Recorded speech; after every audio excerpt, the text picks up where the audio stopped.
Chers amis internautes, bonsoir. Bien trop modeste pour parler de lui, j'ai demandé à Hichem Kassem, son éditeur, d'être à mes côtés pour vous présenter le monumental ouvrage d'Éric Montana qui s'intitule « Opération Covid-19, une conspiration criminelle ». Il s'agit des chroniques d'Éric de 2020, 2021 et 2022. Bonsoir Éric, bonsoir Hichem. Bonsoir Jackie. Bonsoir. Hichem.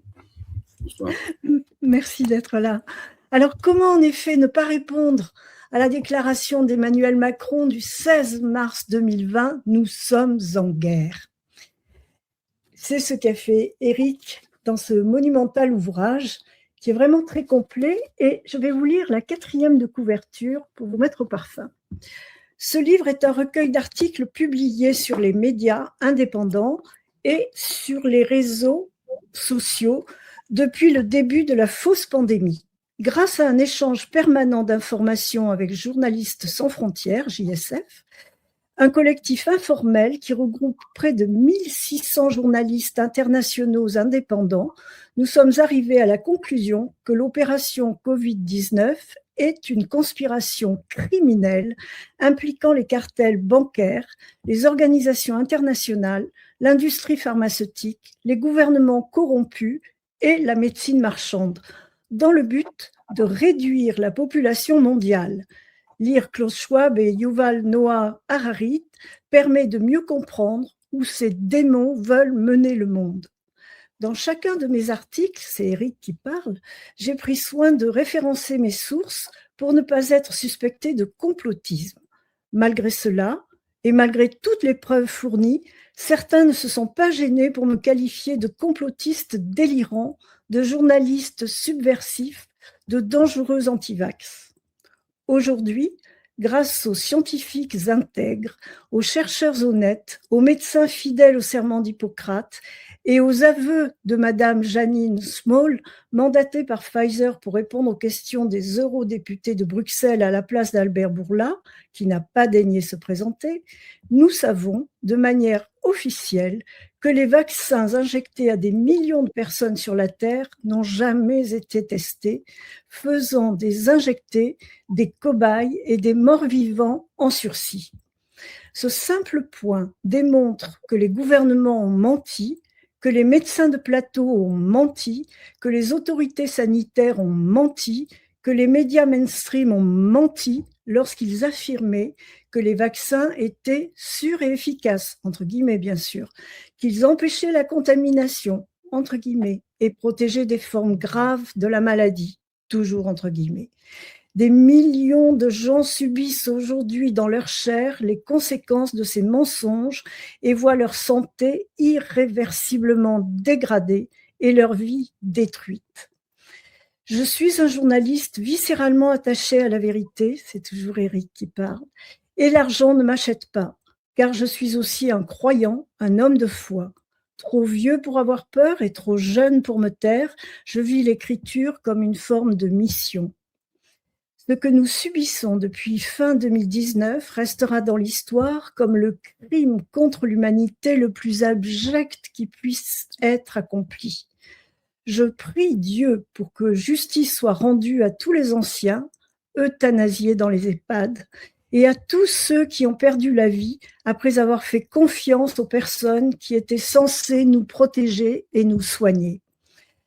La fracture est abyssale. La confiance dans les gouvernements, la médecine marchande et les médias est désormais rompue et rien ne sera plus comme avant. Tôt ou tard, toute la lumière devra être faite sur cette conspiration et les criminels devront assumer pleinement la responsabilité de leurs actes. Il n'y aura pas de paix sans justice et il ne peut y avoir de justice sans vérité. Dieu m'en est témoin, j'ai fait au service de la vérité, j'ai fait ma part, au service de la vérité, et d'autres continueront ce combat. J'aurais honte de moi jusque dans ma tombe si je n'avais rien fait pour dénoncer ce crime abominable. Ce livre est mon testament pour mes enfants, pour ma famille, pour mes amis chers et pour mes frères et sœurs humains. je veux aussi qu'il soit un hommage à mon confrère Julian Assange, injustement persécuté par nos fausses démocraties. Je ne cherche pas à convaincre, mais à susciter la réflexion. Je fais confiance à l'intelligence collective. Le temps dira si j'ai eu tort ou raison. Alors, bravo. Si l'ouvrage a été publié au premier trimestre 2023, il est tout de même bon de revenir sur la lucidité et le courage d'Éric et bien évidemment de celui de son éditeur. La présence d'Hichem apportera un éclairage sur la démarche éditoriale et les enjeux liés à la diffusion de cet ouvrage. Je vous rappelle que les travaux et l'engagement d'Éric ont été récompensés par la remise du prix Humanity Award. Éric, tu peux mettre la photo si tu veux. Remis ainsi qu'au docteur Olivier Soulier le 18 juin 2023 par le président du WABT, c'est-à-dire l'Académie mondiale des technologies biomédicales, je veux nommer Joseph Trito. Je t'ai mis une photo de tous les trois, Joseph Trito, Olivier Soulier et toi, juste après la remise du prix. Oui. Il fait plaisir à voir. Si tu me laisses un instant, je vais... Oui, bien sûr, tu la mets quand tu voudras. Quand tu voudras, parce que c'est à toi que je vais poser la première question, donc il faut tout faire à la fois. Je voulais te demander, Éric, tout d'abord, comment es-tu entré dans le journalisme? Tout à fait par hasard. Tout à fait par hasard. En réalité, j'avais racheté un journal qui s'appelait Showmag, qui était un journal sur l'industrie musicale, que j'ai gardé quelques années avant de comprendre que la presse papier n'avait pas d'avenir, ou en tout cas un avenir fragile dans notre pays. Et puis ensuite, je suis passé à la direction d'un journal économique pendant 8 ans, où j'ai assuré la direction de la rédaction. Mais encore une fois, ça a été tout à fait fortuit, parce que je ne me destinais pas vraiment à une carrière de journaliste. Mais à quel moment as-tu estimé que les médias traditionnels ne remplissaient plus leur rôle? Parce que c'est bien de ça dont il s'agit. Les médias, pour moi, sont un peu comme les banquiers. Ce sont des gens en qui on ne peut pas faire vraiment confiance. Et puis, à titre d'anecdote, pour le démontrer, j'étais en 2018 Piazza del Popolo, place du peuple à Rome, pour assister au dernier meeting de campagne du mouvement 5 étoiles qui a gagné les élections. C'était un mouvement de la société civile. Et j'étais sur place avec un confrère qui était correspondant pour un grand quotidien français dont je ne citerai pas le nom pour ne pas le mettre dans l'embarras. Mais nous avons assisté, lui comme moi, à un événement extraordinaire, la foule la plus nombreuse que j'ai vue de ma vie. Certains disaient qu'il y avait entre 500 000 et 1 million de personnes sur place, alors que les autres partis politiques ne faisaient même pas de meeting, parce que quand le Parti démocrate ou Forza Italia ou les autres partis organisaient des meetings, ils prenaient des tomates sur la figure, parce que les Italiens sont fatigués aussi de la classe politique. Mais là, l'événement, le dernier meeting de campagne du mouvement 5 étoiles a été vraiment un événement majeur. Et quelques jours après, j'ai lu son compte-rendu sur ce meeting, où il décrivait le mouvement 5 étoiles comme un mouvement d'extrême droite, antisémite, fasciste, en disant que le dernier meeting avait réuni quelques dizaines de milliers de personnes, Et quand j'ai lu l'article, j'ai dit, mais c'est un mensonge magnifique. Ouais. Je l'ai appelé en lui disant, mais on était tous les deux sur place, on a vu la même chose, toi et moi, comment tu peux écrire un mensonge pareil? Oh, il m'a dit, oh Eric, c'est pas à toi que je vais apprendre la vie, tu comprends? Moi, on me demande de décrire le mouvement 5 étoiles comme un mouvement d'extrême droite, un mouvement extrémiste. Moi, tant qu'ils font mon virement à la fin du mois, j'écris ce qu'ils veulent. Alors j'ai dit, bon j'ai compris. Il a détaillé son propos en disant, moi, tu comprends, j'ai 2 crédits sur le dos, j'ai un fils qui fait des études aux États-Unis, quand je me lève, la journée me coûte tant, je suis tenu par ce boulot. Si je perds ce boulot, je perds tout ce que j'ai bâti. Voilà. Alors bon, je ne juge pas, mais on ne fait pas le même travail. Donc on est dans cette logique-là. Les journalistes sont devenus des domestiques au service du mensonge, et c'est la raison pour laquelle j'ai toujours refusé d'intégrer un média mainstream quel qu'il soit, quitte à monter mon propre média, puisque à l'époque de Mediazone, le média qui avait été créé était une coquille vide, et on en a fait grâce à des gens comme Bruno Guig, Marion Sigaud, Youssef Indy, qui m'ont fait l'amitié de publier des articles sur ce média. On est devenu voilà, rapidement un média de référence, et on est très heureux comme ça. On vit à l'écart des puissances d'argent, mais notre liberté est totale, et en matière de journalisme, la liberté est une condition sine qua non. C'est tout à ton honneur, Eric. Et Hicham, dans quelles circonstances as-tu rencontré Eric, et comment est venue l'idée de ce livre? Alors, d'abord, bonjour tout le monde, bonsoir, bien sûr. Avec Eric, c'est une grande histoire, en fait. Eric, je l'ai connu quand il était journaliste, donc je lui ai envoyé les livres de nos auteurs. Et comme il est quelque part en Italie, j'ai eu du mal à lui faire parvenir les livres parce qu'ils ont été à chaque fois interceptés pour je ne sais plus quelle raison. Donc, j'ai eu du mal. Donc, il y a eu le contact téléphonique, etc. Donc, c'était le branle-bas de combat pour lui envoyer nos livres. Et là, une amitié tout à fait naturelle qui s'est tissée entre nous, beaucoup de confiance, on discutait de tout. Il appréciait beaucoup la ligne éditoriale de K-Édition. Il connaissait parfaitement mon épouse défunte, qui faisait du beau travail. En plus, je vais vous raconter un peu les anecdotes que nous avons vécues par rapport à la couverture, qui a duré 3 mois. Oh là, et on a fait, on va savoir. On a fait à peu près 150 couvertures de clichés, etc. Bon, ça, je reste ça chez Eric, hein, bien entendu. Je suis très, très content d'avoir publié ce livre, parce que je me rappelle quand il m'avait appelé un jour, on s'appelait assez souvent pour parler de mes auteurs, bien sûr, Youssef Fendi, Marc-Gabriel Draghi, Claude Janvier, François Dubois, plein de journalistes qui ont eu l'occasion d'être interviewés sur la chaîne d'Eric Montana. Donc, un beau jour, il m'appelle et me dit, écoute, Hichem, tu as encore un peu d'argent pour publier mon livre témoignage, mon livre, c'est mon testament, un truc comme ça. Moi, j'étais pris de court. Bon, c'est vrai qu'on n'avait pas beaucoup d'argent, il faut le savoir.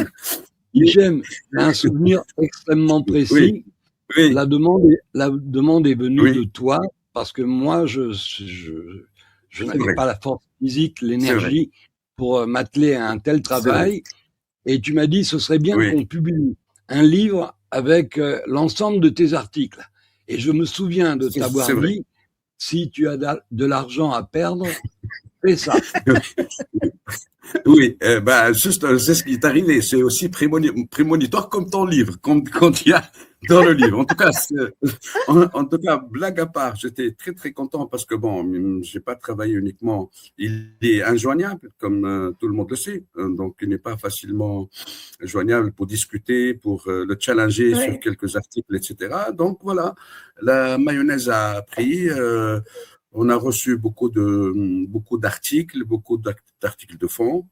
Et nous avons commencé à tisser un tout petit peu la trame du livre selon une chronologie avec les auteurs, etc. Bon, voilà, donc c'était un travail de titan, pour être honnête, parce que il a tellement publié un peu partout, donc il fallait chercher les articles, parce que bon, heureusement qu'Internet a toujours de la mémoire, quoi. Donc pour chercher, contextualiser, et on était tous d'accord sur le contenant du livre, le contenu, pardon, du livre. Pourquoi?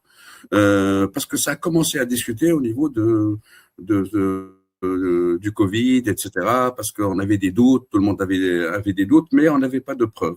Voilà. Donc, et comme je suis de nature sceptique et je suis né dans une famille qui est dans l'opposition sans le savoir, en fait. On n'est pas de grands militants, mais on a des idées. On voulait toujours, en tout cas avec mon épouse, lancer ce débat de société.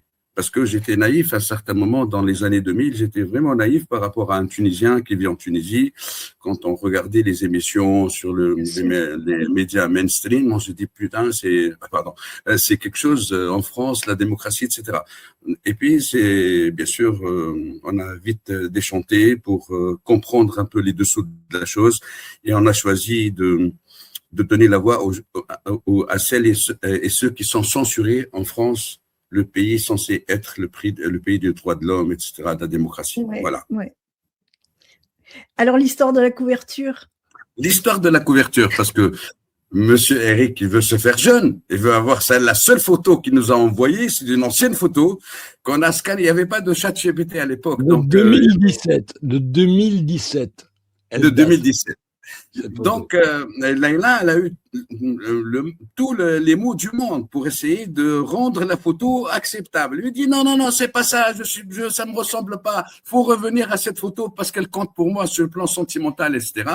Donc, on a fait du rouge, on a fait du bleu, on a tout essayé en fait pour arriver justement à la photo où à la dernière minute, bien entendu, il nous a donné son accord. Pour le titre, c'était une autre paire de manches. Parce que le titre, pour moi, il était trop choquant. Et les gens en ont un peu marre de Covid, etc., donc d'opération Covid. Donc, j'ai voulu interposer, mettre la conspiration criminelle, etc. Donc là aussi, c'était un grand débat. Mais démocratiquement, il m'a gagné par sa dictature. Voilà. Donc finalement, il y a eu un compromis, bien sûr, et le clou, en fait, Jackie, c'était le jour où c'était son anniversaire. On s'est déplacés tous incognito avec beaucoup d'amis, et on lui a fait la surprise pour aller chez lui.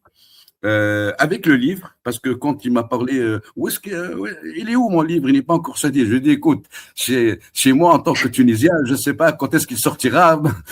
Inch'Allah. Donc, il ne savait pas qu'on lui ramenait le livre. On lui a fait la grande surprise. C'était quelque chose d'exceptionnel parce que lui, il ne croyait pas ses yeux.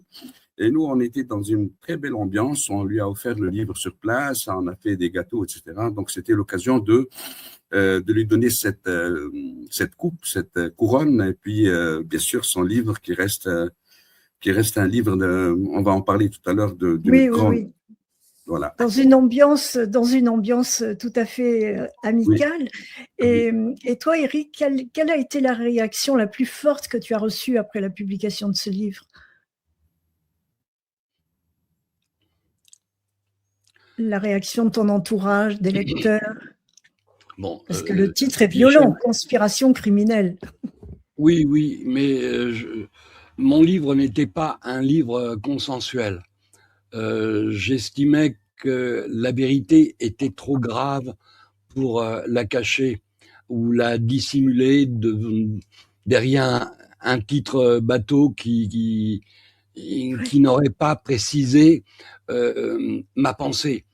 Je considère que l'opération Covid est un crime contre l'humanité parmi les plus abjects qu'on ait pu concevoir.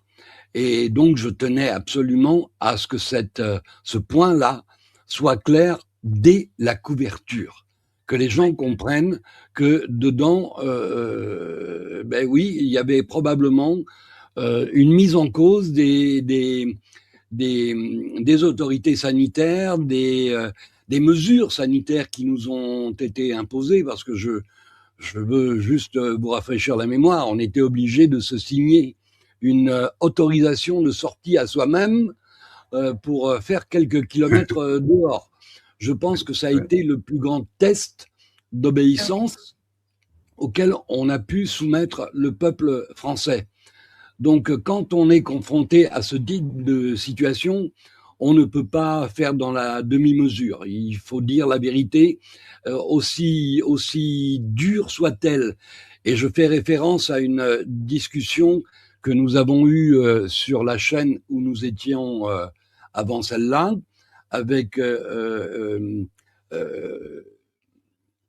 Xavier Azalbert, qui me reprochait de dire la vérité trop brutalement, considérant que ce faisant, j'obtiendrais le résultat inverse de ce que je voulais. Moi, encore une fois, je considère que quand on vit une situation aussi grave, on ne peut pas mentir aux gens sous prétexte de vouloir ménager leur sensibilité. Oui, quand on prend conscience que notre propre gouvernement est complice de ce crime contre l'humanité, ne pas le dire, c'est être complice, justement. Ben oui, j'imagine, Hichem, que tu partages tout à fait les propos de Éric. Est-ce que toi, tu as subi des pressions ou des critiques en tant qu'éditeur? Non, dans l'ensemble, en fait. Mais je veux rebondir sur deux choses qui sont très importantes qui ont été dites par Éric. La première chose, c'est qu'on a trop souffert de la censure et de l'autocensure pour censurer Éric dans ses paroles. D'ailleurs, Éric et les autres auteurs. Donc, je suis très à l'aise là-dessus. Donc, on a été tellement, barricadés, endoctrinés, utilisés. Donc, moi, bien au contraire, j'encourage mes auteurs à aller de l'avant. Et au risque de me trouver en procès avec n'importe quelle partie, ça ne me dérange pas. Parce qu'on a des convictions qui sont solides. Et on a confiance, bien entendu, au niveau et je reviendrai plus tard pour avoir une petite critique sur la dissidence dans sa globalité. Mais je suis très, très enclin à cette dissidence qui doit avoir la possibilité, d'être publiée, parce que c'est ce que je sais faire, dans les meilleurs délais. La deuxième chose qu'Éric que je veux justement, je veux apporter quelque chose en plus, quoi. Quand il parle de la France, en fait, c'est pas uniquement la France. Nous avons tous subi cette contrainte, ce diktat liberticide. On a dû rester chez soi, etc., etc. Donc, nous ont privé de notre liberté. Donc, je parle du monde entier. Il y a eu la moitié du monde qui ont été confinés. Donc, en fait, et même dans le livre, ce qui est exceptionnel, on reviendra tout à l'heure, parce qu'il ne parle pas uniquement de la France, même si une grande partie parle de la France, des grands médecins qui ont subi beaucoup de pression, etc. Donc voilà, donc c'est général.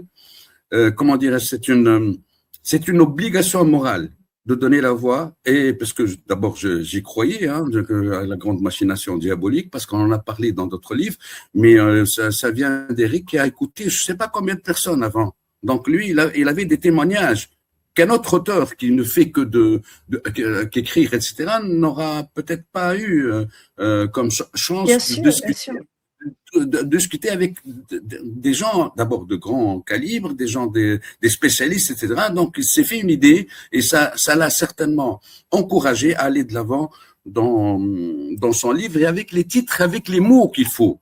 J'ai jamais voulu censurer un seul mot dans ce qu'il a dit parce que c'est très important et j'y croyais en tant qu'éditeur et ami d'Éric Montana. Voilà.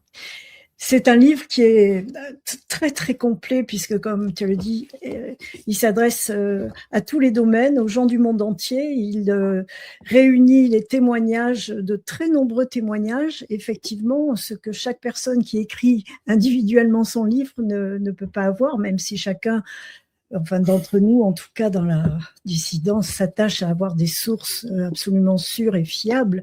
Mais c'est le très très grand mérite de ce livre qui est prémonitoire ou prophétique. Qu'est-ce que vous choisissez comme adjectif? Je laisse le soin au prophète Eric de se prononcer. Non, prophétique, tu as dit tout à l'heure que c'était prétentieux. Donc, on va garder prémonitoire. C'est pour ça que je repose la question. Oui, oui, dans ce livre, Eric, tu affirmes que la confiance envers les gouvernements, les médias et les institutions sanitaires, cette confiance est durablement atteinte. Est-ce que tu penses qu'aujourd'hui, c'est devenu un phénomène structurel? Est-ce que le Covid a changé définitivement le rapport des citoyens à l'information officielle? D'une partie des citoyens qui s'informent, en tout cas, et qui s'informent ailleurs que sur les médias mainstream. Parce que les médias mainstream, tout comme les médecins Mengele, et tout comme le pouvoir politique, sont complices de ce crime contre l'humanité. Donc les journalistes sont aussi responsables que les autorités sanitaires et les gouvernements corrompus. Ouais. Donc effectivement, pour moi, pardon Hichem, la confiance est définitivement rompue. Je me souviens de l'avoir dit au docteur Tal Schaller, qui m'a fait l'amitié de venir me rendre visite ici. Je l'ai dit au docteur Loridan, dont tout le monde sait l'amitié fraternelle que j'éprouve pour cet homme qui est d'une grande intégrité morale. Encore une fois, quelqu'un qui faisait une carrière tranquille, confortable à l'hôpital de Boulogne-sur-Mer, qui était un chirurgien apprécié, renommé, respecté, qui a renoncé justement, qui a mis sa famille en situation de danger économique, de précarité économique pour rester fidèle à ses convictions, puisque le docteur Loridan, lui, ne croyait pas un mot des autorités sanitaires en ce qui concerne le port du masque, pour commencer, puis ensuite les mesures sanitaires, les autres mesures sanitaires, et ensuite le vaccin. Il y a quelques médecins qui m'ont réconcilié avec la médecine. Tal Schaller en fait partie, Olivier Soulier en fait partie, le docteur Éric Loridan en fait partie, et certains autres aussi. Mais je crois que dans une partie de la population qui est plus informée que la moyenne, on va dire, quand le doc Loridan a dit que l'hôpital, en ce moment, au moment de la période Covid, c'est le seul endroit où il ne faut pas aller, ça résume tout. Si on prend en exemple l'hôpital de Bergame, à partir duquel on a organisé toute une mise en scène avec des camions militaires. Mais en réalité, c'était pas des morts du Covid, c'était des personnes âgées qui étaient mortes de tout à fait autre chose, mais qu'on a étiqueté morts du Covid parce qu'il fallait absolument que les chiffres montent pour faire peur à la population. Et quand on sait que les hôpitaux ont été rémunérés pour déclarer des morts qui étaient morts de vieillesse, du cancer ou d'AVC ou de tout à fait autre chose comme étant morts du Covid, eh bien, c'est un élément supplémentaire qui ne participe pas à établir la confiance entre le peuple et les autorités sanitaires. Et puis, comme l'avait bien démontré Pierre Chaillot dès le début, c'était une épidémie de tests négatifs, positifs plutôt, et non une véritable épidémie. Là aussi, on a trompé tout le monde d'une façon absolument éhontée. Hichem, est-ce que dans les ouvrages que tu publies depuis 2023, tu constates une demande croissante de récits alternatifs à la version officielle? Oui, tout à fait. Tout à l'heure, pour répondre un peu à la question de pression, est-ce que on a reçu des pressions par rapport Oui. au livre? Je dis des réflexions. On a eu de mauvaises réflexions, des messages qui tuent sur notre site web. Et nous avons été traités de Tunisiens qui connaissent rien du tout de ce qui se passe dans le monde, dans la géopolitique, etc. Mais là, c'est très gérable. Donc, je n'ai pas de souci là-dessus. Mais bien avant Eric, il y a Youssef Indy dans Covidisme et Messianisme qui a parlé justement de cette criminalité en donnant des arguments messianiques, en fait, pour revenir à la religion qui explique ceci, explique cela. Il était parmi les rares et les premiers qui a parlé de ce qui va arriver. Et nous avons eu, alors là, avec Youssef Indy, c'est une autre paire de manches. On a été un tout petit peu boycotté, mais heureusement qu'il y a eu beaucoup de soutien, ce qui fait que c'est, il faut le dire, hein, donc on a 2 best-sellers chez K Édition, donc celui de Youssef Indy en 2022 de mémoire, Covidisme et Messianisme, on a dépassé les 6000 exemplaires vendus, qui parle de la même chose, hein, avec l'œil critique, avec bien sûr des documents, des explications, des références et tout. Ah voilà, cette belle photo de Sienne. Oui, cette belle photo, oui. Ouais. Et ça nous rappelle de bons souvenirs, hélas. Et il y a eu les démasqués de Claude Janvier aussi. Donc il y a eu, Marc Gabriel Draghi, on en a parlé avec beaucoup de détails en réponse à Klaus Schwab, justement, dans Le Grand Reset ou La Grande Narration. Donc on a sorti 2 livres qui sont en réponse directe dans la même année à Klaus Schwab, à la sortie du Forum économique mondial. Donc, Eric nous a ouvert la voie et il nous a fait connaître auprès de son public, hein, des gens qu'il reçoit. On a beaucoup de demandes, mais on fait beaucoup de sélections pour des raisons, parce que l'éditeur, sans le soutien justement de la dissidence, on y reviendra, ne pourra pas résister. Parce que c'est ce qu'ils veulent, le mainstream, etc. Ils veulent couper la voie et couper toutes les possibilités aux gens pour s'exprimer autrement. Et là, c'est un rôle parce qu'ils ont la puissance de l'argent, ils ont le pouvoir, ils ont les bras longs, sauf que nous, on a notre militantisme, notre amour de soi, notre humanisme, parce qu'on ne fait pas de différence dans la religion.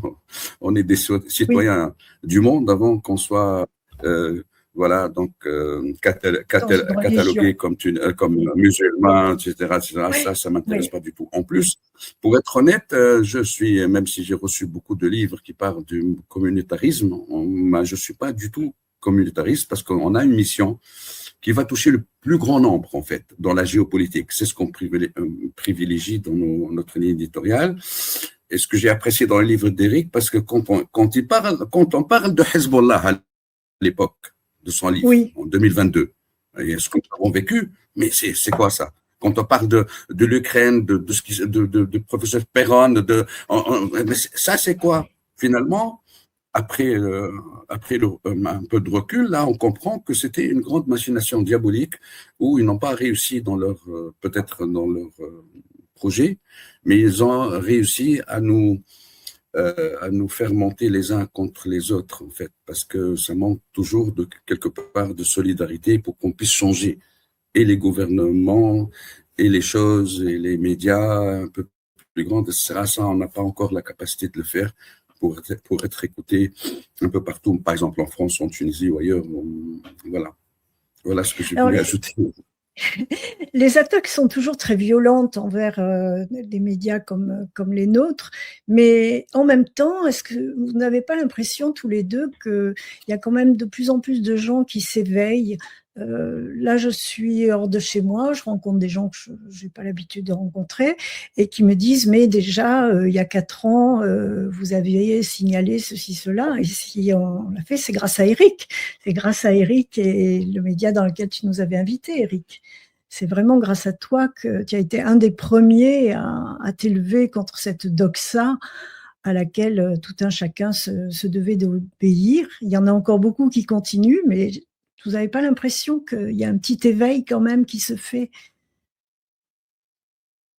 Je dirais heureusement, parce que par moment, on a s'épuise. voilà, l'impression de crier dans le désert. Mais il faut, comme disait François Mitterrand, laisser au temps le temps. La réflexion collective est forcément plus lente que la réflexion individuelle. Mais je pense que on est au moins 30% de la population, et quand on constate, par exemple, le peu de succès qu'ont les nouveaux vaccins qu'on propose aux gens, que ce soit pour la grippe ou pour des rappels de Covid, il y a des abrutis qui sont à leur 8e dose. Pour eux, parce qu'ils sont éligibles. Voilà. Ils sont éligibles, alors ils sont trop fiers. Malheureusement, on peut plus rien faire. Non. Mais Jackie, tu m'en es témoin. On a posé la question à tous nos invités presque d'une manière systématique. Sommes-nous dans le cadre d'une opération criminelle, oui ou non? Et tous ceux que nous avons interrogés, que ce soit des avocats, des médecins, des scientifiques, des chercheurs, des intellectuels, des journalistes, ont tous dit oui. Une seule personne, dont je ne citerai pas le nom, mais elle se reconnaîtra, m'a dit non, moi je n'utilise pas ce genre de mots, on peut tous se tromper, personne n'est parfait, je ne suis pas parfaite, tu n'es pas parfait, donc ils ont pu commettre des erreurs. Il est revenu après sur ses propos, non?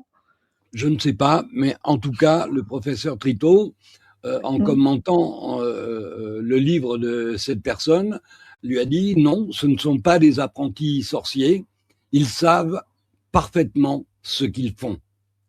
Donc, tromper l'opinion publique en faisant croire qu'ils ont pu commettre des erreurs, mais qu'ils étaient de bonne foi, ce n'est pas, à mon avis, ce n'est pas honnête.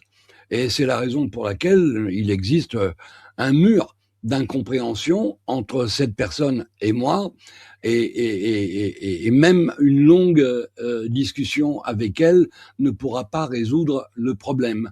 Il faut dire la vérité. Je me souviens d'avoir posé la question au docteur Stéphane Gaillet, et Stéphane m'avait dit je ne sais pas, Eric, mais il est venu 3 fois chez nous. La deuxième fois qu'il est venu chez le docteur Loridan, il m'a dit, par rapport à la question que tu m'as posée, je crois bien que nous sommes effectivement victimes d'une opération criminelle. Et la 3e fois, au même titre que le professeur Perron, dans un premier temps, il hésitait à dire nous sommes victimes d'une opération criminelle. Maintenant, le professeur Perron le dit partout. Nous sommes victimes d'une opération criminelle. Et le professeur Gaillet, qui malheureusement, bizarrement, est mort quelques semaines, quelques mois après, l'affirmait aussi publiquement. Le professeur Trito, qui a déposé plainte et qui publiquement déclare que les vaccins sont une arme biologique. Alors, Monsieur Trito, c'est quand même une référence. C'est le président de la plus grande communauté scientifique et médicale du monde, dans le cadre de l'UNESCO et de l'ONU. Quand un homme de cette épaisseur-là nous dit voilà, c'est une arme biologique. L'objectif, c'est de réduire la population mondiale. Moi, je ne suis pas plus royaliste que le roi. Comme le disait Hichem, j'ai nourri ma réflexion. Et d'ailleurs, ce livre, il faut le signaler, comporte des sources qui sont toutes indiquées en fin de livre, hein, je crois, Hichem. Non, en bas de page aussi. Oui, en bas de page. En bas de page, donc, oui. C'est avec des références en bas de page. Voilà, chacune des informations communiquées a été naturellement vérifiée préalablement. Ce n'est pas un délire complotiste, c'est la réunion d'un ensemble d'éléments, de preuves qui attestent qu'effectivement l'opération Covid a eu une double fonction. D'abord, de permettre au pouvoir de voir quel était le degré d'obéissance de la population française. À ce niveau, en voyant les gens masqués, en sortant dans la rue, ils pouvaient se rendre compte que 70 à 80% des Français avaient peur et obéissaient. Oui, oui, oui. Alors, premier élément, Et test dans les d'obéissance. bars, assis, debout, etc. Le deuxième test, évidemment, c'est de rendre les gens malades et de les tuer à petit feu. Parce que s'ils meurent tous immédiatement après l'injection, ça devient trop suspect et ça alerte tout le monde. Mais cette arme biologique est une arme intelligente, c'est un poison lent, mais efficace, puisqu'il rend les gens malades et il les tue. Et Oui. comme disait l'anthropologue Bugnolo, quand les gens comprendront qu'on leur a menti, et qu'on les a trompés en les poussant à se faire injecter un produit qui les rend malades et qui les tue, ils voudront se venger des politiques, des médecins et des journalistes. Bien sûr, Ouais. bien sûr. Bien sûr. Ouais. Sans compter ceux qui ont été directement tués avec le Rivotril dans les EHPAD. Voilà. Mais la perversion est telle que pour lancer leur fameuse pandémie, il y a eu un entraînement. Vous vous souvenez de l'Event 201 là, qui précédait le Covid-19 et qui avait été organisé par Hopkins University pour voir comment les gens allaient réagir à une pandémie. Mais ça continue. Ils nous ont menacés de tous les malheurs, d'autres pandémies, d'autres virus. On a eu l'antavirus, maintenant on a la menace d'Ebola. On savait que une maladie mortelle allait survenir au cours d'une nouvelle pandémie, mais on ne savait pas quand, on ne savait pas ce qu'elle était, en quoi elle consistait, mais le vaccin était déjà prêt. Enfin, c'était complètement aberrant. Et là, on continue parce que les gens n'y croient presque plus quand même, mais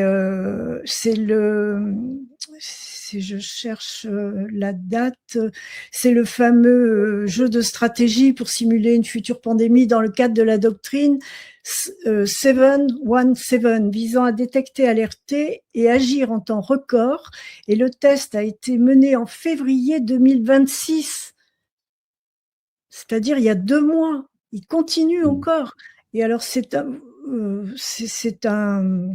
un exercice qui va se jouer 7 jours pour alerter les autorités, 1 jour pour déployer une réponse et 7 jours pour voir le déploiement de cette réponse. Je ne connais pas la suite de cet entraînement, mais c'est complètement monstrueux, quoi. Bah, si je peux rebondir justement bien sûr, Richel. Oui, il y a des choses qui m'inquiètent personnellement, m'inquiètent beaucoup. D'abord, il n'y a pas eu de pardon des gouvernements. Non, jamais, oui, effectivement. Jamais. Et je vais vous dire une chose, c'est que tout ce qui n'est pas mesurable est à jeter. Donc, on peut parler jusqu'à demain sans avoir des statistiques ou des preuves. Les statistiques, maintenant, elles sont là. On parle des effets indésirables, les causes des maladies, des décès, etc. Donc, nous avons de quoi réagir et faire quelque chose au niveau des peuples. Mais c'est qui le peuple, finalement? Parce que quand dans l'Union européenne, aucun peuple ne s'est emporté contre ces gouvernements pour faire tomber. Il suffit de faire tomber un seul gouvernement pour que ça tombe comme un château de cartes. Et là, on reconnaîtra le peuple. Mais le peuple aujourd'hui, ils acceptent tout. Donc maintenant, donc il n'y a pas de réaction, il n'y a pas de leader, il n'y a pas de leadership, il n'y a pas de prise de conscience. Il y a beaucoup d'idiots utiles, je pense, et beaucoup de dormants.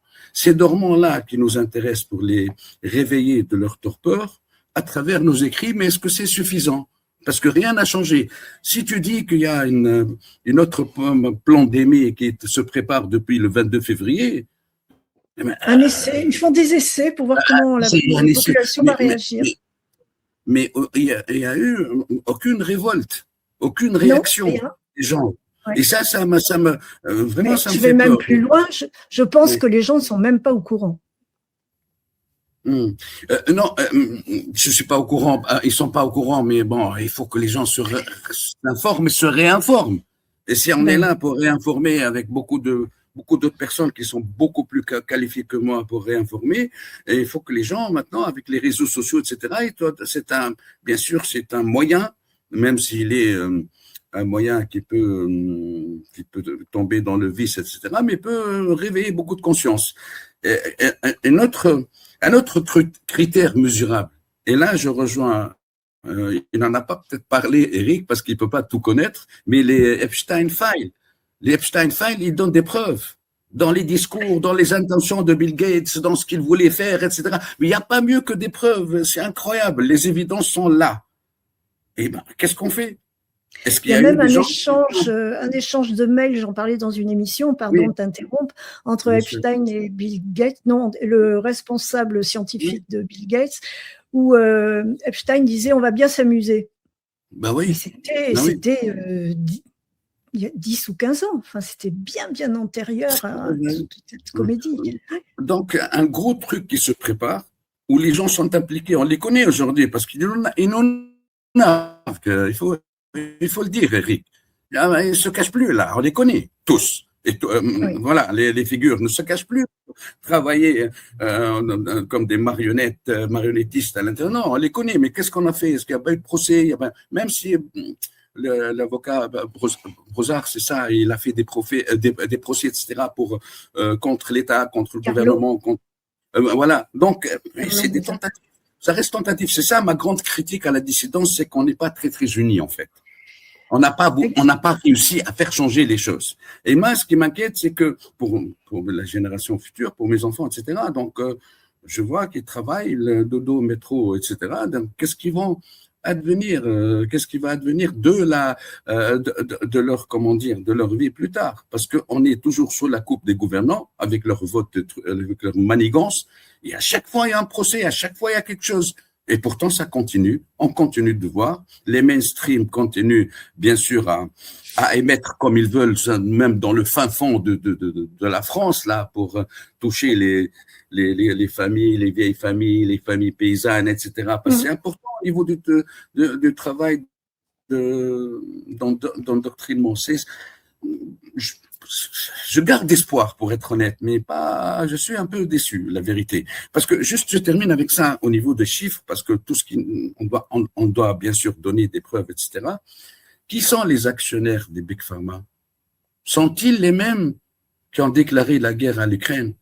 Parce que, in fine, on gagne ici, quand ça marche plus, on va changer de truc pour gagner ailleurs au niveau de l'industrie militaire, etc. Donc, c'est les mêmes, on les connaît, les actionnaires, on connaît Oui. BlackRock, on les connaît, mais qu'est-ce qu'on a fait? Qu'est-ce qu'on a fait? Je ne sais pas, pour ne pas déborder un tout petit peu, pour revenir au Moyen-Orient. Et là, c'est le grand truc, là, où on en parlera peut-être rapidement tout à l'heure. Voilà, désolé pour avoir été… Non, non, au contraire, au contraire. Eric, tu veux rebondir? Qu'est-ce qu'on va faire? Dans ton livre, tu accordes un chapitre, j'arrive pas à retrouver le titre exact, où tu mets en garde, à travers les propos de Patrick Jolland, tu mets en garde en disant c'est vous qui décidez de votre avenir. Ce ne sont pas ces mots-là, mais c'est ce que ça veut dire. Votre sort est entre vos mains, c'est vous qui décidez. Moi, je suis d'une nature méfiante et je m'en excuse. Mais peut-être c'est plus réaliste, hein, voilà. sûrement. Qu'on veuille m'injecter un produit sans me dire ce qu'il y a dedans, et entendre le président de la République française dire que la première injection a détruit les défenses immunitaires naturelles et que c'est la raison pour laquelle il faut refaire une deuxième dose. C'est énorme. Dans ma tête, ça sonne évidemment comme un signal d'alerte. Évidemment. Et si ça ne sonne pas comme un signal d'alerte dans la tête de n'importe quel individu, je lui conseille de se réveiller d'urgence avant de se faire injecter un produit qui va le rendre malade et qui va le tuer. Ben oui. Il y a eu tellement de mensonges, tellement de contradictions, mais on a tous en mémoire les interventions des médecins de plateau qui alimentaient la peur, qui alimentaient l'angoisse en disant les premiers jours, tous les jours, on nous annonçait des morts. Aujourd'hui, il y a eu tant de morts. Mais on nous a fait croire que tous ces morts étaient dus au Covid, alors qu'en fait, on ne mourrait pas du Covid, mais du manque de soins appropriés. Bien sûr. Et nombreux sont les médecins et les soignants qui témoignent de ça, qui disent on n'a pas compris pourquoi on nous interdisait de soigner nos patients.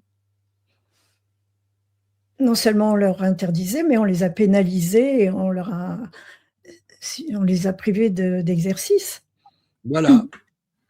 Donc, quand un système se retourne contre des médecins qui veulent pratiquer leur art en conscience, en respectant le principe de primum non nocere, d'abord ne pas nuire, et qu'on voit le sort qui a été fait à Michel Procureur, au docteur Olivier Soulier, à Stéphane Gaillet, à Éric Loridan, et à Fouché, à bien d'autres, on se dit là, il y a quelque chose qui va pas, il y a quelque chose qui tourne pas rond.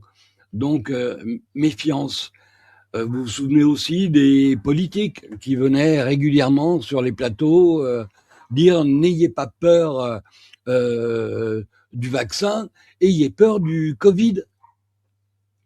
Comment s'appelait ce Premier ministre avec un accent du Sud-Ouest, là, j'ai oublié son nom, il était tellement insignifiant. Je ne sais plus. Voilà, il ne laissera pas de traces dans l'histoire, celui-là. Il est passé d'une manière anonyme. Celui qui a autorisé des gens à boire un café debout, mais pas assis ou un truc comme ça. C'est extraordinaire qu'on n'arrive pas à se souvenir de son nom. Et bien ça, c'est une belle démonstration. Oui. Est-ce que vous pensez que, tous les deux, la crise sanitaire a servi de laboratoire à d'autres transformations mondiales? Hichem, tu veux répondre? Oui, c'était dans le plan. En fait, quand on essaie de finir un tout petit peu de ce qui s'est passé bien avant, c'était dans leur plan pour voir un peu la réactivité des gens. Est-ce qu'ils s'y tiennent à leur vie? Est-ce qu'ils nous font confiance? Est-ce qu'ils appliquent, etc. Donc voilà. Donc c'était plus ou moins réussi. Hein. Ils ont réussi à nous faire peur, à nous faire prendre des médicaments, des vaccins qui ne sont même pas, comment dirais-je, des vaccins qui prouvés et éprouvés. Ils ont utilisé le fameux test, là, c'est la plus grosse connerie du monde, hein, le test PCR, comment on appelle ça. Oui, parce que tout ce qui n'est pas mesurable. Dont l'inventeur lui-même avait dit que ça ne servait pas à dépister le… Ils ont utilisé cette mesure dont je parlais tout à l'heure au niveau de tout ce qui est mesurable pour faire drainer du monde. Alors qu'ils peuvent jouer sur les paramètres, etc. C'est une grande machination diabolique où malheureusement il y a eu beaucoup de dégâts, beaucoup de maladies, comment on appelle ça, les effets secondaires là qui sont énormes, en dehors des morts, des décès, de la comorbidité, etc., de plein de choses.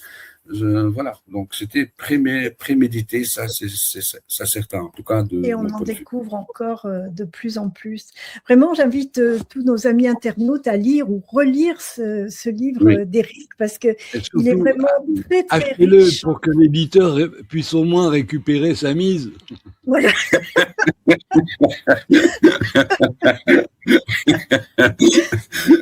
Justement, Éric, dis-nous, tous les deux d'ailleurs, dites-nous si vous deviez sélectionner quelques analyses du livre qui vous semblent aujourd'hui les plus prémonitoires, lesquelles choisiriez-vous?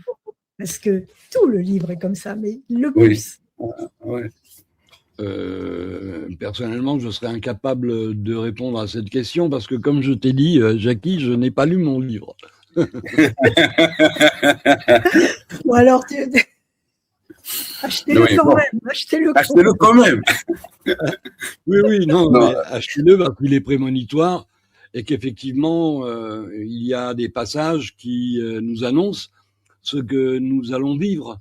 Je pense qu'on n'est pas au bout de nos mauvaises surprises. Oui. Je pense que le pouvoir mondial, mais je fais surtout allusion au pouvoir occidental de la City de Londres, parce que c'est là le cœur du problème. Ils sentent que les peuples s'éveillent, qu'ils prennent conscience que la vie qu'on nous propose de vivre dans ce système est une survie. C'est pas une vie.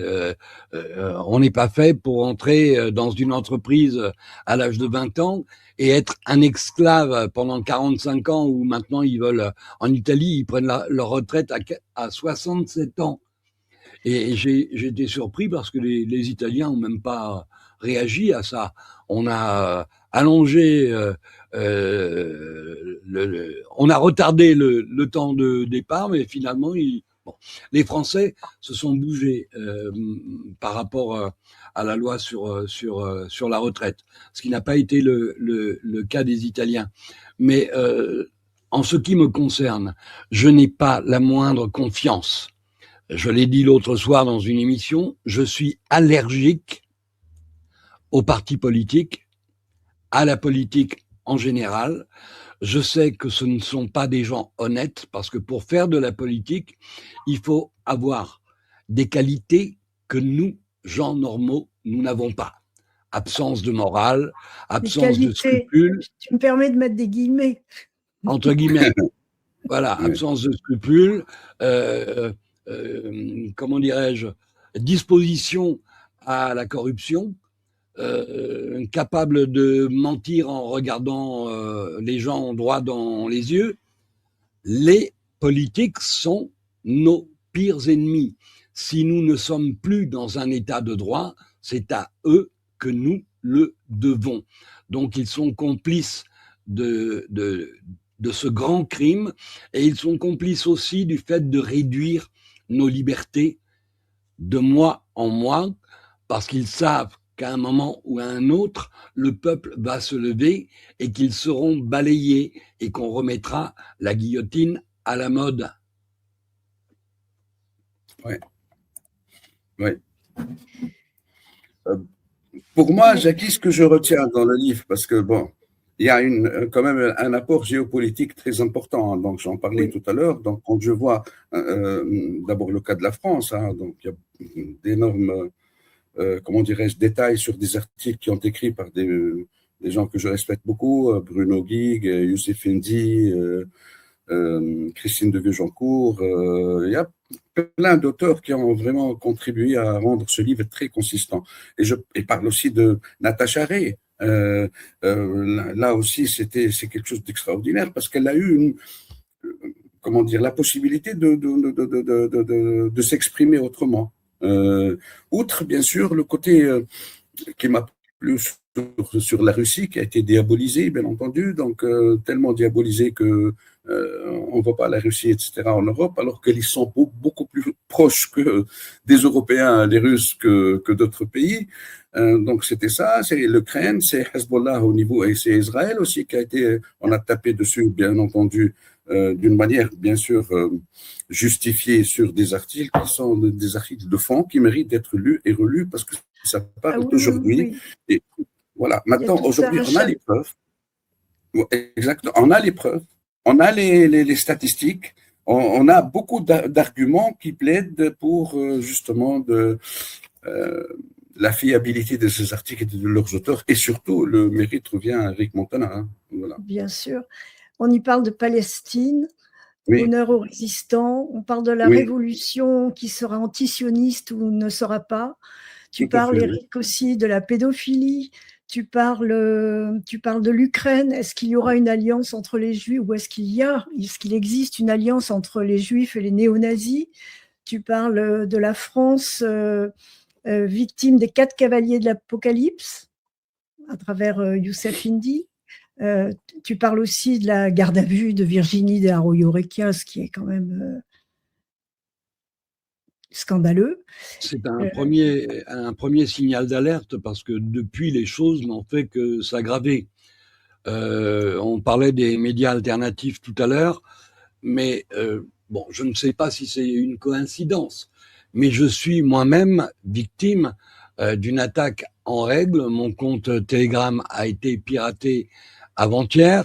Mon compte VK est bloqué depuis hier et mon compte Twitter était bloqué ce matin. Donc, en clair, je viens de perdre 30 ou 40 000 abonnés. C'est un moyen de m'invisibiliser. Alors, je n'accuse personne. Je trouve que quand même, 3 réseaux qui n'ont rien à voir l'un avec l'autre, bloqués en même temps, 3 jours de suite, j'ai le droit de me poser des questions. Ça fait beaucoup. Donc, vous avez bien compris que dans ce livre, on ne parle pas que du Covid. Il y a de nombreux sujets qui sont développés. J'ai pas dit aussi, je voulais signaler la lettre de Monseigneur Vigano à Donald Trump pour lui expliquer ce qu'était la dictature sanitaire du Great Reset.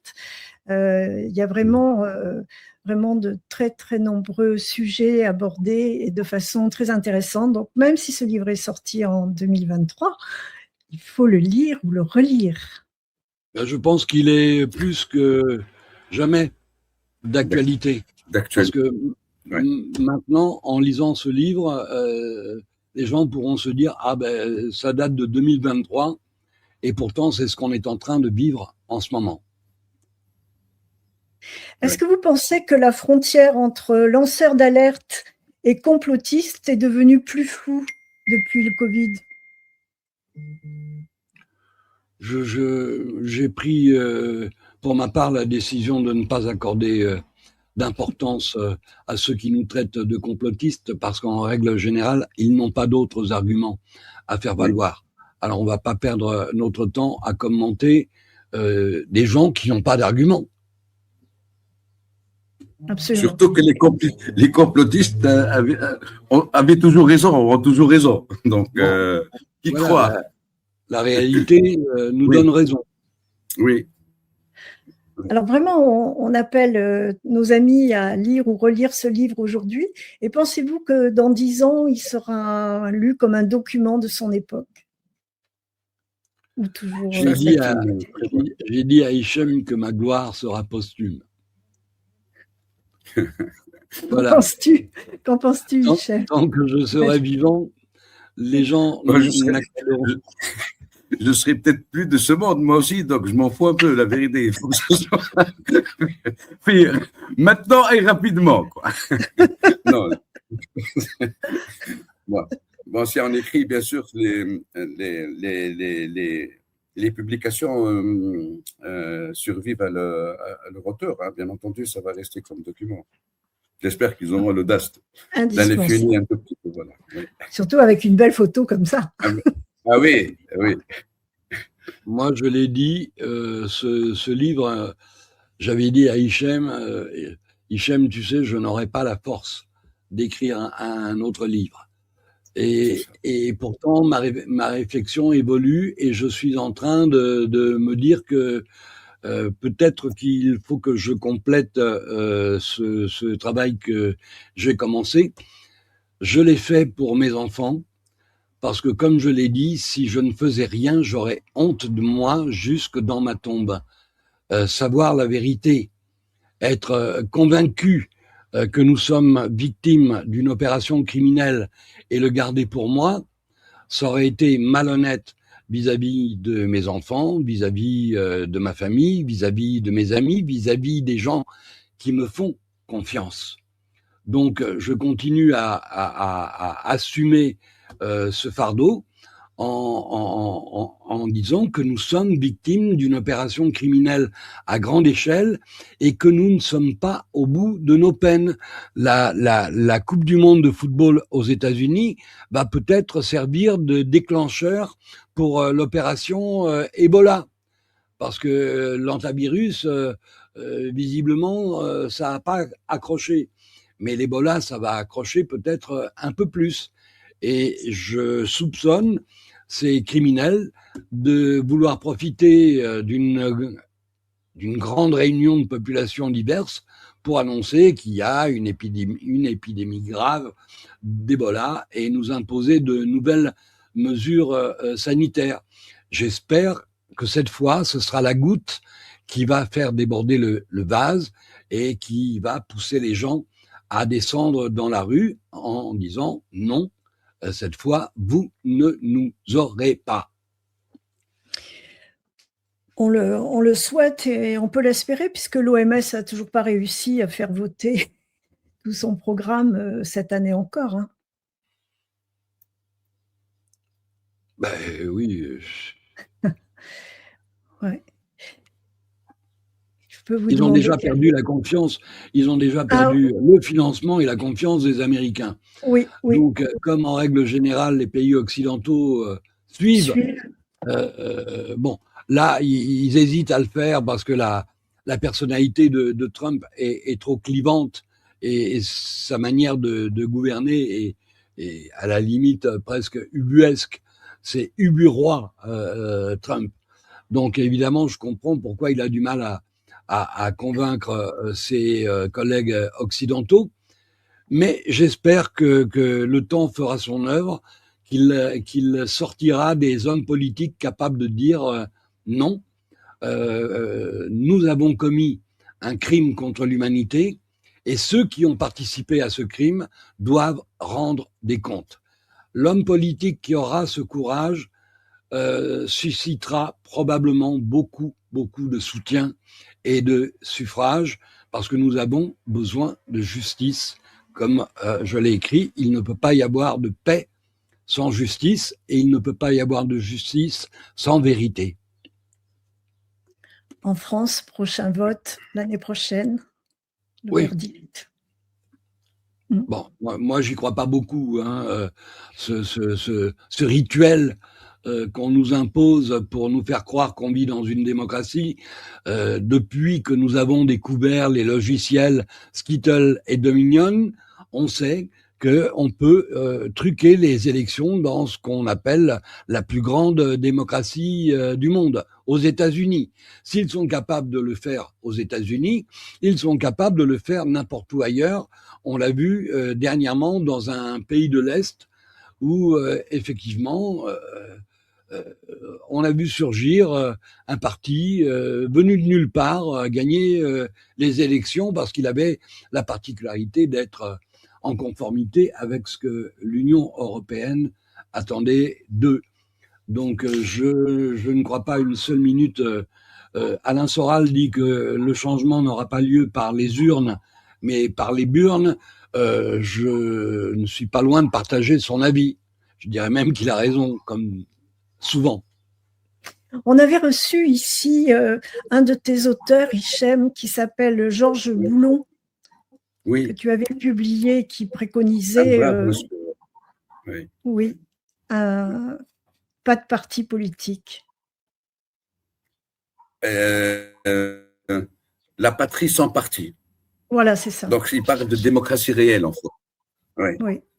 C'est un aviculteur, hein, donc c'est pas un homme politique, mais il aime son pays tellement il a accouché d'un programme qui est savamment bien fait, avec des camemberts, avec l'explication, comment passer à la démocratie réelle. C'est fantastique ce qu'il a fait, vraiment extraordinaire. Il en avait parlé avec le général de Gaulle, je me souviens, qui nous avait raconté. Oui, justement, oui. Très intéressant. Tant que les gens ne comprendront pas quelle est la véritable fonction des partis politiques, ils resteront prisonniers de leur piège. Les partis politiques n'ont pas d'autre fonction que de diviser le peuple, pour l'affaiblir, parce qu'un peuple divisé est plus facile à manipuler qu'un peuple uni. Alors on utilise les idéologies politiques comme poison pour dresser les gens les uns contre les autres. On utilise la religion pour dresser les gens les uns contre les autres. Et la particularité du Covid, c'est que ça a contribué à diviser encore plus la société française, puisqu'on est divisé même dans nos propres familles. Dans nos propres familles, il y a une partie qui est favorable au vaccin et une autre partie qui est contre ce vaccin. Donc, on n'est pas sorti... on n'est pas sorti de la merde, pardonne-moi. Non, mais c'est vrai, c'est vrai. Et ce qui complique encore plus, c'est toute l'inversion du langage qui se dévoile à cette occasion aussi, donc on ne sait plus de quoi on parle. C'est difficile. On essaie de terminer sur une note optimiste. Oui. Hichem. Oui, alors, moi, je reste quand même un peu optimiste, en fait, parce que à voir ce qui se passe dans le Moyen-Orient, la défaite américaine, qu'on le veuille ou non, la défaite d'Israël, la haine, maintenant que beaucoup de peuples pour Israël, et la résistance farouche, pas uniquement la résistance parce qu'ils passent à l'attaque quand même des Iraniens, des Perses, avec Hezbollah qui résiste encore, avec les Houthis qui peut-être ils ont quelque chose à dire. Donc il y a un changement radical au niveau de la géopolitique. Bien entendu, moi j'ai toujours milité pour des alliances, autres que les alliances européennes. Quand je pense aux BRICS, par exemple, il faut établir des alliances aussi bien solides sur le plan économique, politique et financier, bien entendu, pour essayer de faire changer les choses, parce que maintenant, un seul gardien du monde, avec avoir des multipolaires, enfin, c'est-à-dire une approche multipolaire, ça peut donner, ça ne peut que revenir donner des bénéfices bien sûr au peuple. C'est ça mon espoir, c'est d'avoir un changement radical au niveau des paysages géopolitiques, et tout changement viendra à mon avis du Moyen-Orient et de l'issue qui va se dérouler là-bas. Merci Hichem. Avant que te revienne le mot de la fin, Eric, Hichem, tu peux nous dire comment on fait pour se procurer ton livre? Il est sur tous les sites marchands, bien entendu. Oui. On peut le trouver partout, donc on peut le commander, et aussi le commander chez nous, www.kedison.com, et vous serez livré au bout de 48 heures, 48 à 72 heures, directement sur notre site avec une promotion de 20%. Oui. Merci beaucoup. Voilà. Eric, c'est à toi que revient le dernier mot pour cette émission qui t'est consacrée. Alors, terminer sur une note optimiste, ma chère Jackie, je vais essayer. Je garde espoir naturellement parce que je fais confiance à la conscience collective. Oui. Je crois que nous sommes tous liés les uns aux autres, même si nous n'en sommes pas toujours conscients. Le travail que nous faisons en tant que médias alternatifs y contribue, puisque les gens qui nous suivent peuvent le vérifier. Nous donnons la parole à des gens qui savent. Notre média n'est pas là pour asséner ses propres vérités. Nous interrogeons des gens qui savent. Et les invités qui nous font l'amitié de venir régulièrement sur cette chaîne contribuent par leur savoir à éclairer la conscience collective. Alors je me dis que c'est une graine qui a été plantée et qu'elle finira bien par germer et par naître et s'épanouir et prospérer, parce que de toute façon, nous sommes victimes non seulement d'une conspiration criminelle, mais nous sommes victimes d'une histoire mensongère. On nous raconte des histoires, des mensonges depuis des siècles. Donc, il est temps, effectivement, de s'éveiller, de s'informer, d'accorder de l'importance au savoir et à la connaissance, donc de lire. Lire devrait être presque obligatoire. On est devenu une génération où on ne lit plus, les gens sont sur leur téléphone, où qu'ils soient, qu'ils se promènent dans la rue, qu'ils conduisent leur voiture, qu'ils conduisent un vélo, ils sont là sur leur téléphone. les livres sont un bien précieux. Donc, j'insiste, mes amis, vous savez que je ne sais pas me vendre moi-même. Je suis trop pudique pour ça. Mais je voudrais que vous achetiez ce livre, d'abord parce que Hichem Kassem a pris le risque financier de le faire exister. Je dois avouer que je n'ai pas beaucoup participé à la promotion du livre, mais je dois dire aussi que parmi nos collègues des médias indépendants, peu d'entre eux m'ont invité à parler de mon livre. Et comme je suis pudique, je n'ai pas pour habitude d'insister ou de frapper aux portes. J'ai fait contre mauvaise fortune bon cœur. Alors aujourd'hui, merci à toi, Jackie, de me permettre de m'exprimer sur ce livre, auquel je tiens, parce que si je l'ai appelé livre testament, c'est parce qu'il y a dedans un certain nombre d'articles importants, et je ne voudrais pas que l'on oublie la personne qui est à l'origine de tout ce travail, c'est Virginie, qui non seulement avait la particularité d'archiver tous mes articles depuis des années et des années. C'est donc elle qui a sélectionné les articles, c'est elle qui a fait la relecture de certains de mes articles où il y avait des fautes d'inattention ou des fautes d'orthographe ou des choses comme ça. Et je veux lui rendre un hommage appuyé parce qu'elle a travaillé dans l'ombre. Elle n'a pas recherché la lumière un seul instant. Et pourtant, si quelqu'un a le mérite d'avoir fait exister ce livre, c'est Virginie et Hichem Kassem et Leïla, son épouse défunte, que Dieu veille sur elle. Donc, encore une fois, pour moi, ce n'est pas une question d'argent.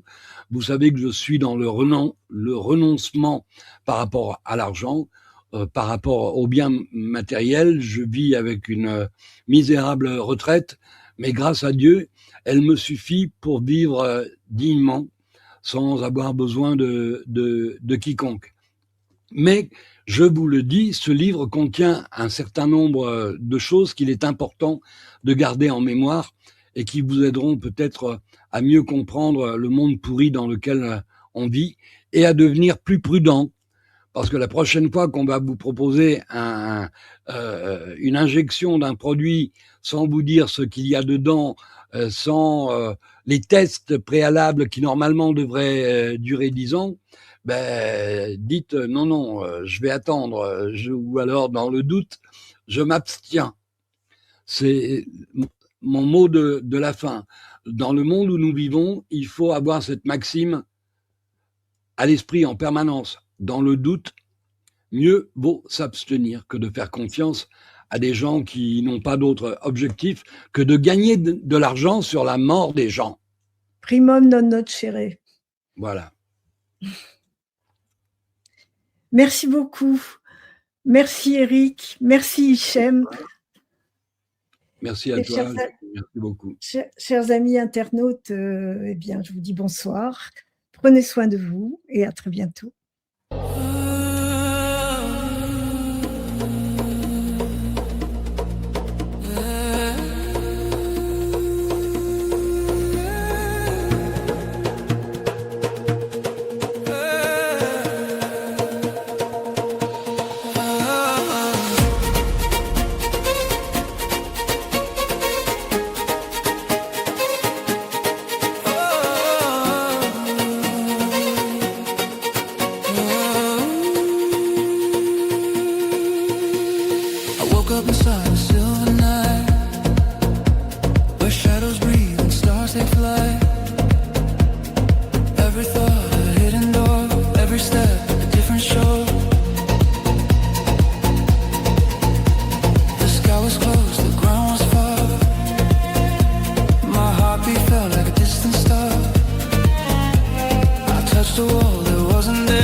falling softly through the night.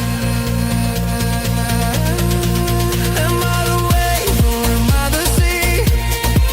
The silent truth inside the key. If life's a dream, I understand. I'm only waking in my hands.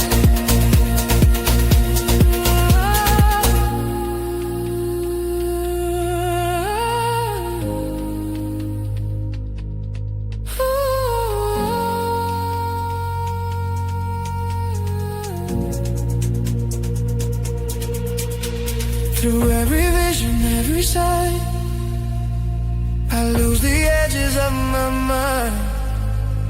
The past, the future disappear. There's only now, there's only here. I am the dreamer and the dream, the flowing river and the stream, a fleeting form, a lasting spark, a flame that whispers in the dark.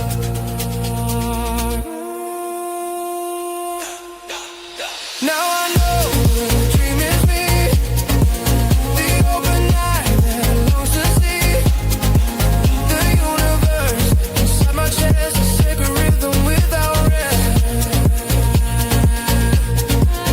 I am the wave, I am the sea, the hidden door, the turning key. If life's a dream, then let it be. I'm finally waking into me.